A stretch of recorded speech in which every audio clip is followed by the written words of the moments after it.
Morning, ladies and gentlemen. Morning. Welcome.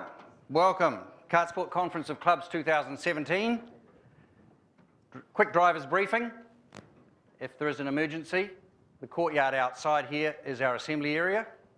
If you don't know where the toilets are, I'm sure you'll find them. Firstly, thank you. Thank you to all the attendees, the delegates, the first-time delegates, life members. We have visitors from overseas. We've got Chris Dell. Where's Chris? St George Kart Centre, Australia. Come all the way to experience a little bit of New Zealand.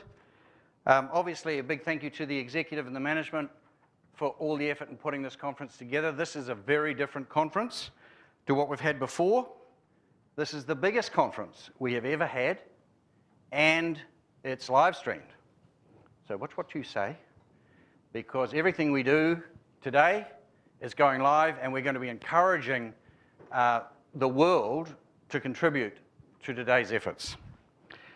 Before we start, as you know, we're very honoured to have Scott McLaughlin as our patron, and a big thank you to our past patron, Robert Cunningham, who is, round of applause for Mr. Cunningham.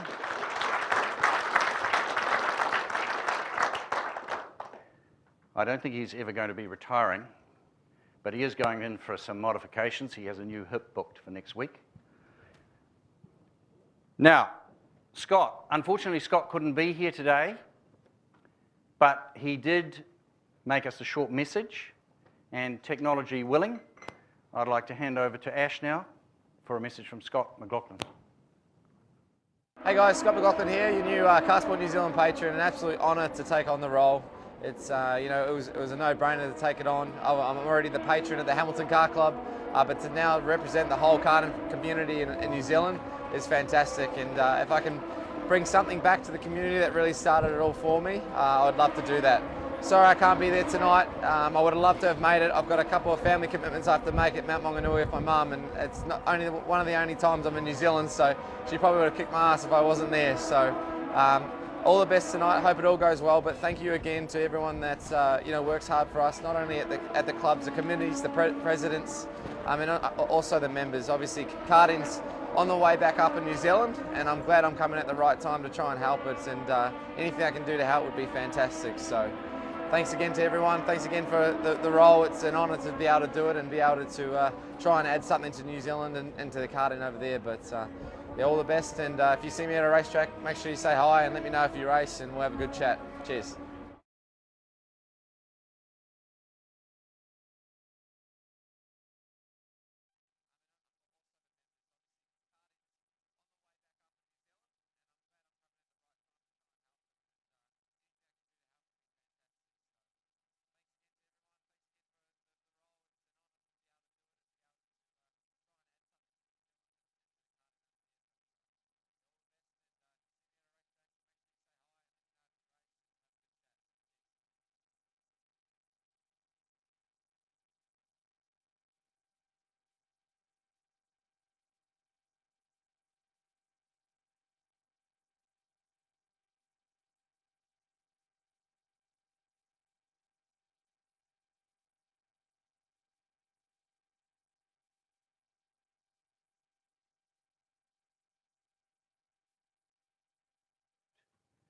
To help us work together on forming a new kart sport. If we possibly can, we're going to be doing everything today to tip what we're doing on its head and to review our entire processes.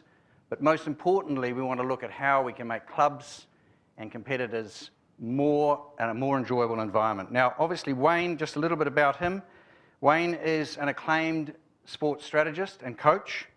He works around the world. He was recently here for the World Union International Rugby Conference, which was held after the Lions were here. He's working extensively in New Zealand with Yachting New Zealand and other bodies. He's just returned from Canada, working with ice hockey. They're just a few of the clients he works with around the world. As I said, he's an acknowledged leader in change management, and he will be the facilitator today. You know, over recent years, you've heard enough from myself and others. Today, it's going to be all about you, listening to what you've got to say, and having Wayne help us put it together. So the Fit for Purpose conference will kick off. It's 100% immersive, it's interactive. Richard will be handling the live feed and moderating it. So all you people out there in internet land, just remember, there is a moderator here. We want constructive, proactive ideas to flow. We have a challenging day ahead. Let's get our race face on. Mr. Wayne Goldsmith. Thank you. So why do I do this to myself? Bledisloe Cup Day. What would you be doing as an Australian after that debacle last week? Why would you put yourself through coming here? I get off the plane yesterday, I'm waiting for my bag. There's a guy there with the trolleys and I start talking to him and he listens to the voice and he said, I bet you're not here to help the Wallabies because nobody's going to be able to help them. And I go through customs and I write down as usual on my form, it says sports consultant. And the guy says, well, clearly you've got nothing to do with rugby, mate, have you, eh? So first two people I talk to hear the accent and just use that as an opportunity to give me a serve. And I've done this before. Back in 2005, after the last inbound British and Irish Lions tour, I was working, believe it or not, for the ARU. How many people work for the ARU? Less than half of them. Small joke. And I was working for the ARU. It only just started, and I was working with Eddie. And I got a phone call from Wayne Smith, and Smithy, I've known him for a long time. Smithy said, I want you to come to Wellington. I want you to address all the New Zealand Rugby Union high performance group. So all the All Blacks, all the Super Rugby coaches, the NZRU, I want you to come in and talk to them. I said, what would I possibly talk to them about? You've won 3-0, you've destroyed the British and Irish Lions. What can I possibly do? And he said, Smithy, he said, to his credit, he said, we've been here before. We've had an incredible record in the years leading up to the World Cup, and then we don't win the World Cup. He said, I need someone from outside to come in and tell us that. And I said, well, good on you, great. So you don't have the guts to do it, so you're going to get some stupid Aussie from across the ditch to come and take it on the chin. And I thought about it a lot. And I got there and I got a chance to speak to Ted and got a bit of a briefing, and I stood up and I put up all the stats about New Zealand rugby leading into the last 3 World Cups before then, so 2005. And I said, guys, what an amazing team, incredible group, 90% winning record over 100 years. The absolute cutting edge in world rugby, one of the greatest teams in the world in any sport. Why can't you win when it matters? Why can't you win under pressure? Why don't you deal with the big moments and the big environments? Why can't you win World Cups? And one of the Super Rugby coaches, I won't mention who, Hurricanes, but stood up and said, he started to take me on. He started to have a little bit of a go because he got this mindset, what would an Australian know? You don't understand rugby, you don't understand us. And to his absolute credit, and I'll never forget it, Ted stood up and said to him, stop. We need to listen to this guy.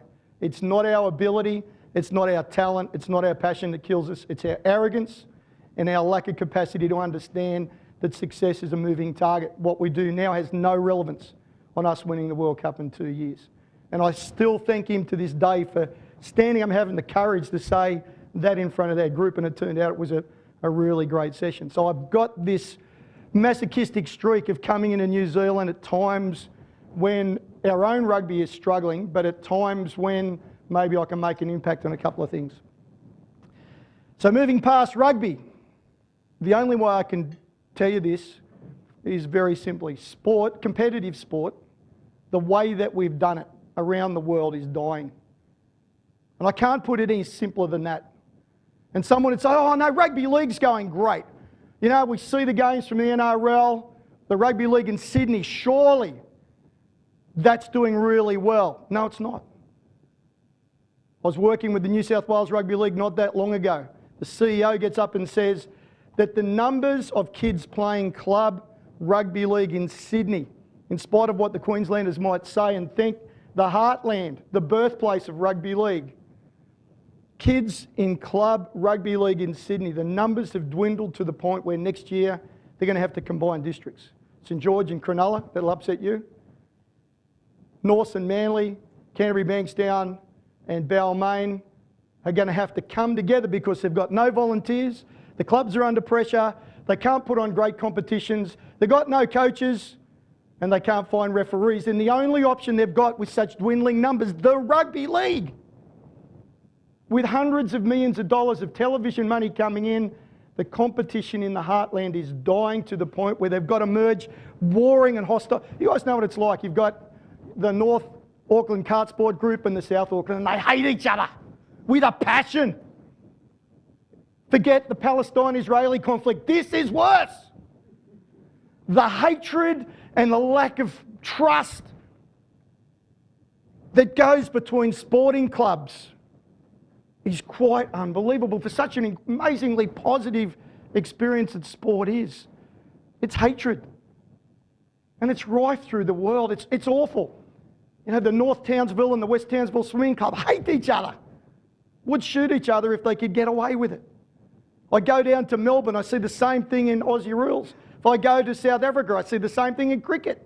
If I go to England, I see the same thing in football. This warring, this need for us to be tribal about our sports when we're in the same areas is quite amazing. But the New South Wales Rugby League are in a position where they've got to force warring tribes to come together because there's no alternative. Not only that, they're going back to weight divisions. Finally, after 20 years of dancing around it, finally they've responded to the needs of their clients. And I'll talk about the word clients. Parents, kids, the people who are buying your sport are your clients. So the clients of rugby league, the parents who are paying the money, said, we want weight divisions because we're sick and tired of 11-year-olds bashing 11-year-olds. And if you don't respond to our needs as your clients, we'll go do something else, or even worse, we'll do nothing. Well, that's rugby league. You think, well, I don't really care about rugby league. I like cricket. Australian cricket team who never insults anybody, never ridicules anybody. The absolute angels, thank you, of ethics and honour and integrity in world sport. Australian cricket could see the writing on the world 5 years ago, could see that no one was interested in Test cricket. And they could see that the numbers of full-day cricket were starting to dwindle. The only area of their business has been going well, is women's 20 overs side. So Australian cricket, the most conservative, narrow-minded, closed shop, old boys network that you could possibly imagine, says we need to survive and then we need to thrive. What are we going to do? And they do some market research. They go to their clients and they say, what do you want from cricket? And mums and dads and coaches and clubs who are working in junior sport are very, very clear about what they believe will change cricket. Highest scorer in most junior cricket games is sundries, because kids can't bowl 22 yards in a straight line. Certainly underarm they can't.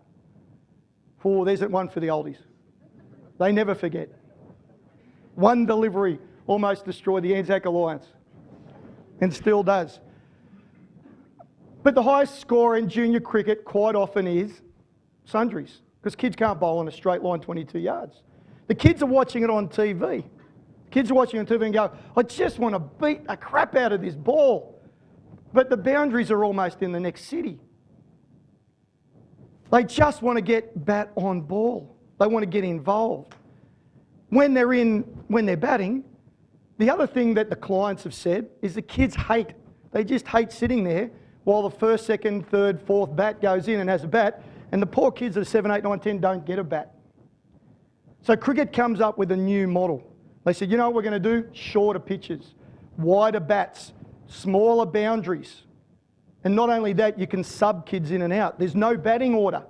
But I can start with you, put him in after 4 overs, you in after 6, you go in after 8, you go back, and then I can change so they all get a go and I can mix them around.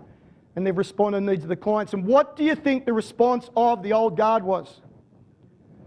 It's not cricket. It's going to destroy the game. If they want to be Marines, it's teaching them Marines. That's going to hurt the game. And Cricket Australia right now in 25 centres around Australia are piloting this new cricket, and the feedback is incredible. The feedback is amazing. Australian rules football. Surely that's not going through problems. If rugby is there, even where it is now, the scale, and those of you outside Australia may not fully understand, the total budget of a sport like the Australian Rugby Union is about $60, $70 million a year. The AFL spend more than that on development. They have a $75 to $80 million a year development budget. It is a completely different beast, and it dominates pretty much every state in Australia. But they started to see, even them with their $1 billion television deal, $1 billion television deal, what's that in Kiwi dollars, about 8 billion? And even with $1 billion television and genuine national audience, they could see the writing on the wall, and they could see a decline in the number of kids coming to clubs. And they invent this thing called Auskick. And my kids do it, and I was there the other day on Thursday afternoon with my little boy Dean. You guys can turn around if you like. AFL, in the same way that cricket have done, went to the clients and said, what would you like to see? How could we change the game to make it more interesting, more engaging, more entertaining? How can we meet your needs, clients? And they come up with this thing called Auskick. Auskick's phenomenal as a father, because in the afternoons I've got a 17-year-old, 14-year-old, 11-year-old and a 7-year-old. Well, I've got it every day, but in the afternoons I've got this sporting choice to make, haven't I? I'm being offered products by all the sports. You've got to try and imagine, guys, that the offerings of sport are like cereal boxes. And me as a parent, not me as a professional, but me as a parent, at some stage in my life, I'm going to be a sporting parent. I'm going to go and buy a sporting product for my kids. And imagine I was in a sporting supermarket, if you could, and I come in and I push my trolley. And I go, and this is interesting, I've got to buy a sporting product for my 7-year-old, say little Deanie. And I come along, and my wife's a dual Commonwealth Games medalist in swimming from Auckland, and the whole family's been wrapped up in swimming for most of our life. And I go to swimming, and I pick up the box, and I start to read the label, and it says, 5 a.m. start, 6 mornings a week, back again in the afternoon, do that 8 to 10 years. They give them the same medals and ribbons at 15 they were getting at 5. I've got to commit 2 days of my life every week for competitions from 7 a.m. to set up. I've got to volunteer, I've got to pay for the... What else you got? So I go along to AFL. I pick up that box and it says Auskick. $90 for a term. Already I'm interested with 4 kids. It's on the school oval. I don't have to pick him up. They give him a bottle of water and some fruit. I don't have to feed him, and I don't have to make sure he's got water. At the first session, they give him a leather Sherrin football, a backpack, a pencil case, some stickers, posters, some cards, and 5 free tickets to the next Suns game, which may or may not be worth it. I don't know whether that's a positive or negative the way they're playing at the moment, but that's what he gets. Not only that, not only do they want parents at the ground, they get the parents, and particularly the mums, out on the field learning the skills. Why? Why do I want the mums out there? Yes, because your relationship with the sport is completely different if you've played it and you understand it. If you've done it, you've got a greater connection, you understand it, and they realise it's 50% of their potential revenue base.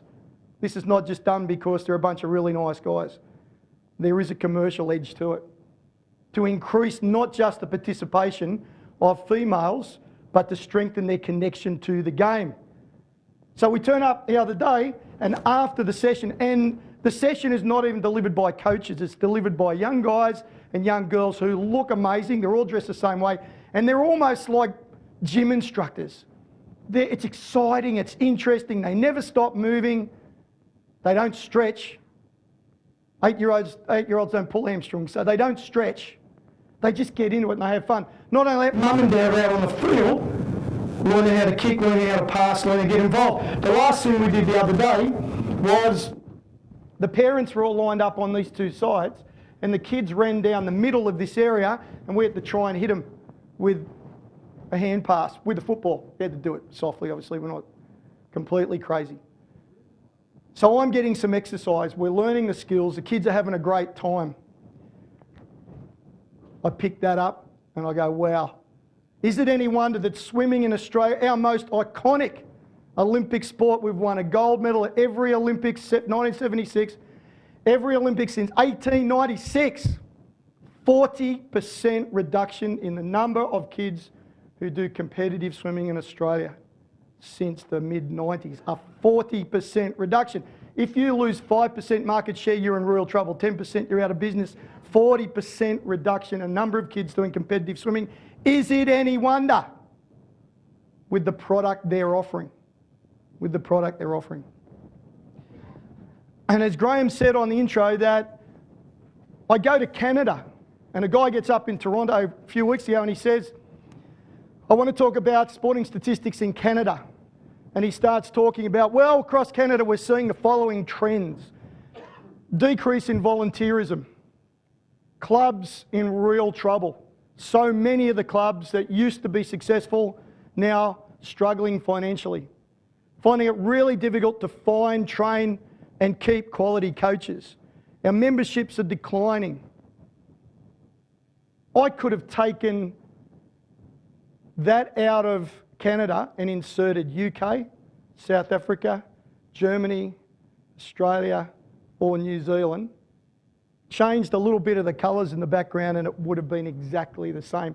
We're seeing a huge global trend. Competitive sport, the way we've done it, is dead. It can't be any simpler than that. There are numbers of people who are playing competitive sport, and competitive, I'm underlining that, competitive sport in clubs around the world is rapidly declining. We're almost in an era of what I call new sport. It is so different. It's very much now about health, community connection, leisure, fun, families, enjoyment, generating passion, generating a lifelong love affair with the sport. Meanwhile, the competitive side is dwindling. Now, in response to that, what sports around the world have done is they've thrown money at it and have said, that might be swimming and it might be AFL and it might be hockey and it might be English football, but it's not us. I do a national tour here every year. This will be my 6th year, and I'm here on the 6th and 7th and 8th of September, then I'm in Welly, then Invercargill, Dunedin, Christchurch, and I get a day off fishing in Taupo and a bunch of other stuff. But everywhere I go around New Zealand, I'll get up and I'll talk like this, or I'll talk to a group of sporting parents. I'll say, guys, this is where we're at. And there's an opportunity now for the ones who get this and understand that we're in a new sport era, the ones that really get it, to make a difference, make an impact and gain an advantage in their marketplace. And somebody like Deandra, who talks like that down in Invercargill, eh? It's funny that Invercargill and North Queensland add the A's when you go. They do the A's. When you go to North Queensland, they do the same thing. But you've got someone down there who'll say, Wayne, that's great. It might be Canada, and it might be the US, and it might be Australia, but you don't know Invercargill. It's different down here. It doesn't work like that down here. Not only that, you don't know netball. Netball's different. It might happen in hockey, and it might happen in kart sport, it might happen, but netball's different. Everybody thinks it's different, but it's like denying maybe the greenhouse effect is coming or Donald Trump's going to blow the world up. It doesn't matter really what you think, that it doesn't apply to you, because it does. Because these are global issues as real as anything else that's happening around the world. This is real. However, with respect to the people who do a great job leading kart sport, what I'm finding and what I'm genuinely believing is, unlike everything in the past, the secrets are not flowing down from national sporting bodies. Their roles have changed. They've got different challenges. Where things are working well, it's coming from people in clubs and from regions doing things that connect more effectively with their people, their members and their regions, because they understand them and they've got the relationships with them. One of the great myths of sport, and I've just been through this 50 times in the last year and it drives me mad. But you talk about this to a national sporting body and they'll go, you know what we need? We need new netball at national level. And they go and chase down $2 or $3 million. And they come up with, you know what we'll do? We'll do like AFL. Every kid who comes into a netball court gets a ball and a bag and free tickets. New Zealand still play netball? Oh, that was a good one. If that was the netball audience, I would be lynched and out of here. And they come up, the national body comes up with this really good idea, new netball. And they fund it. And they start a website and they do a blog and they do Facebook and everybody's going to buy into new netball. And then they send it out to the regions. The regional sport organisations get out there and sell it to the clubs and the development officers who I call the Energizer bunnies of our industry. Get out, oh, you've got to try new netball, new netball's got to do this. It's going to be great, it's going to be fantastic. Don't work like that anymore. It just doesn't work. That national program model is gone. It's not effective. What we're seeing where things are working, there's these little pockets. Gymnastics is dying everywhere. Why? It's like swimming. Huge time commitment, inconvenient times. You must do this, then you do that, then you do that, then you do that. One place called Emerald, mining town, funny enough, about 3 hours, a bit longer than that, out of Brisbane, out in the bush. Biggest and fastest growing gymnastics program in Queensland at the moment. Why? Because the woman who runs it is magic. Her connection with people, her passion, her enthusiasm, her ability to connect with kids and parents, the way they've changed their programs. Now they're offering things like parkour, those things you see at the start of James Bond movies where they do backflips and over tables and over cars. And she's built this relationship so the gymnastics in a tiny mining town in outback Queensland is thriving where it's dying in all the capital cities. There's another mate of mine runs a triathlon program in regional Victoria. 26,000 people in town. He's got 500 people doing triathlon. They love him. The program's interesting. The triathlons are short. They're really weird. They're really fun and he's having a great time and they're growing in spite of the overall trends. And where things are turning around, guys, they're turning around at a club level, an individual level and a regional level. Where things have gone wrong, let's go back to gymnastics. A friend of mine runs a parkour group on the Gold Coast. It's got about 200 kids. Can't deal with them, it's too many. Because they love it. They just meet open doors, they don't stretch, they just do whatever they're capable of doing. And he's got some parents helping out. And so the gymnastics administrators do what gymnastics administrators and sports administrators do.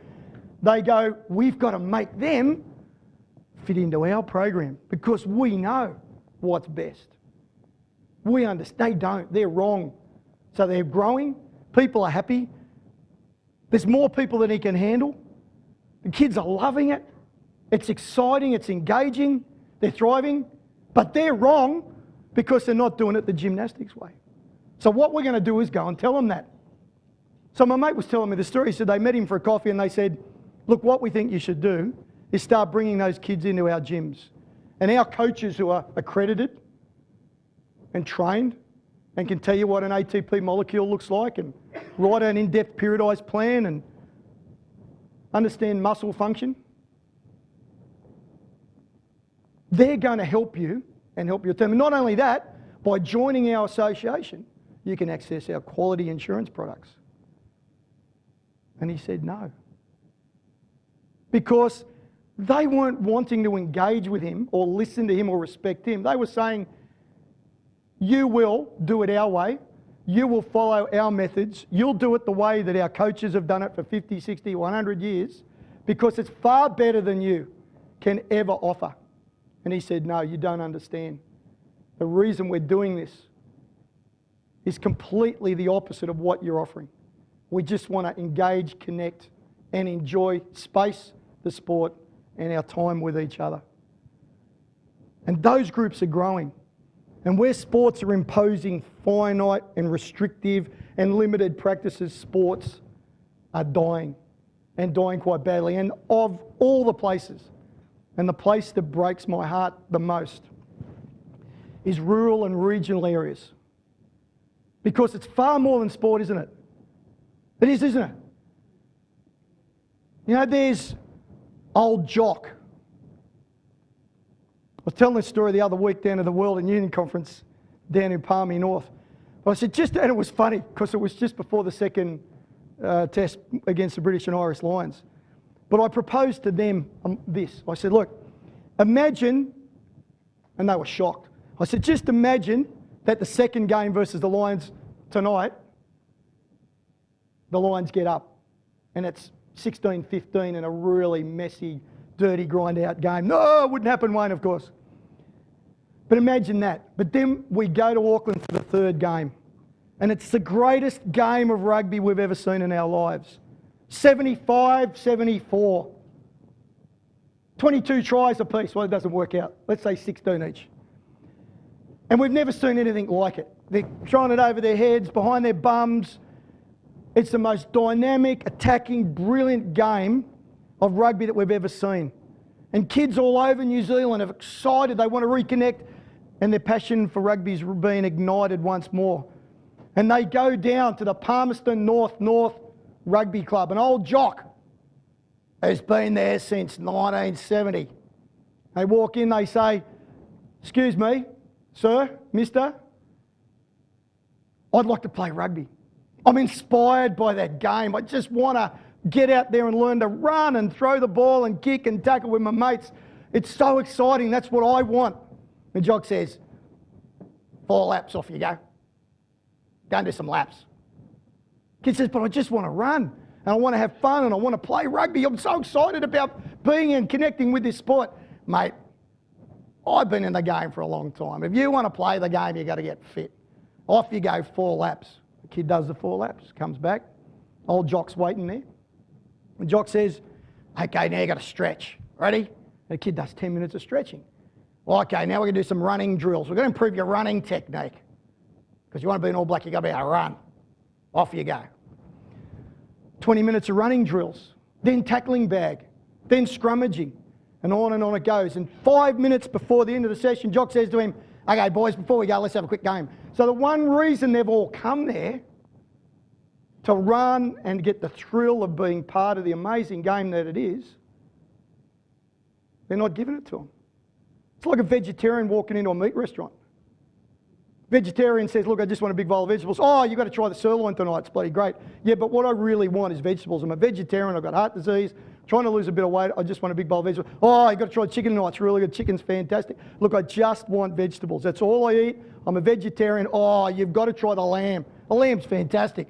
They go to another restaurant. And they certainly don't ever come back to that one. And we're in an era where the successful sports are listening to the needs of their clients and responding accordingly. And if you don't, you're dead. If you don't, you're dead. You are serving meat to vegetarians. They will not convert to becoming carnivores. They'll just go somewhere else. The hardest thing that we're going to come up with today is that when I go to Jock and I say, mate, you've got to do things differently. You've got to provide an environment that really connects with those kids.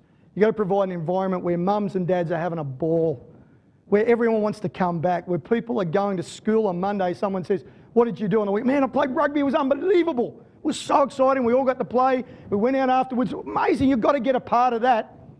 You've got to do it. And Jock looks at me and says, you don't know our club. You don't know the sport. You don't understand the Manawatu. I said, okay, maybe I don't, but let's keep working on it. And his resistance to change is great because it's not just rugby. You know, Jock could be getting attacked by a dog. His wife says she doesn't like him for the 800th time this week. He hates his job. His kids say he smells and he's got bad hair. He's got no money, but he walks into that club and someone says, Jock, mate, tell us the story of how you scored that try in the corner with 15 seconds to go and won us the final in 1975. Tell us about that and who he is and his self-esteem and his respect and his identity is wrapped up in that sport and that club. That's almost who he is. And then we go in, you come back from a national conference and you get out and you're not just trying to improve and enhance a sport, you're saying to people whose identity may be wrapped up in that club, who've given their life to growing this sport and to growing the club and to giving selflessly as volunteers, you're saying to them, change who you are. And that's why we get so much pushback. If it was as easy as just rolling out a program, sport wouldn't be in the problems that it's got now.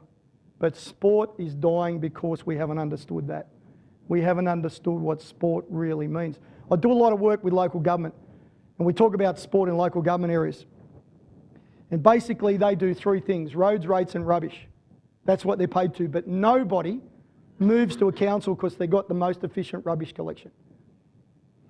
You move into areas, you connect with an area because of the environment it provides for you and for your family, which is usually schools, healthcare and sporting facilities. Even though sport itself, relative to so many other institutions of society, is so small, its impact on human beings across the country is enormous, and it is important.